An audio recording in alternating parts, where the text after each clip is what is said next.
So I know that I usually make news videos about Mattel stuff that comes out, but I wanted to kind of divert that today because recently the movie monster series from Manda released a few new images for upcoming products, and God, are they bad.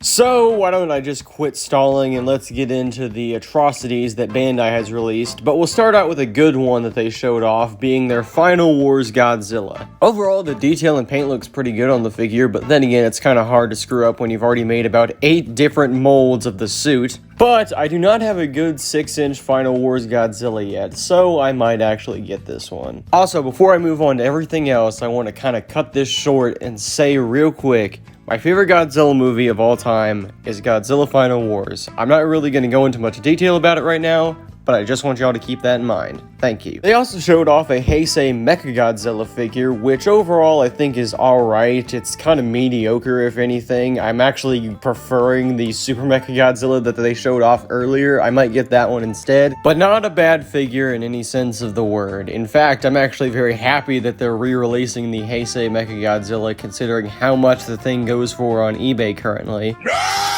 But hey, those two figures that I just looked at, they were pretty good, right? They weren't too bad, you know, I think they were both pretty solid, you know, I imagine that they're probably still gonna keep being this way, right?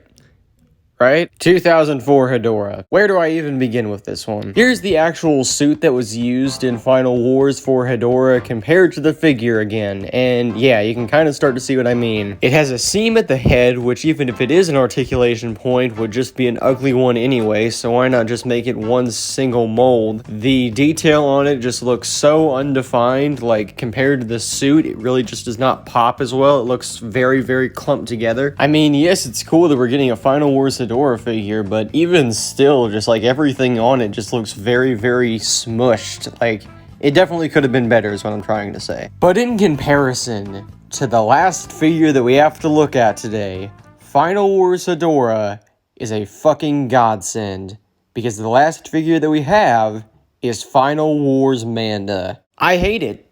I despise it. This is probably one of my least favorite Bandai figures that has came out in a very long time. Do you remember how I was saying that Final Wars was one of my favorite Godzilla films? It still is, and Manda in that film looked pretty cool. This feels disrespectful. This is not good. The horns are way too thick and cartoony, the back spines are not nearly as plentiful, the paint is completely off, the proportions are terrible, everything about this figure is bad. I don't know exactly how the G-Fan community works when it comes to new Bandai movie monster series releases, because I don't keep as much up to date with those as I do things like Mattel. However, I'm going to use them as an example real quick. If something like this were to come out for, say, like a Corythosaurus figure, this would get so much shit. Hell, the backlash for missing a red stripe on a Jeep was pretty bad, so if Mattel were to release something like this, if they were to make a Godzilla line, I would imagine that a lot of fans would be pretty pissed off. But anyways, that's enough ranting and raving for now, I think. There isn't really much I can do about it, right? Either way, thank you all for watching this video, and if there's one thing that you can take away from this, if I get any of these figures, I'm going to be snipping off the tags. Heh.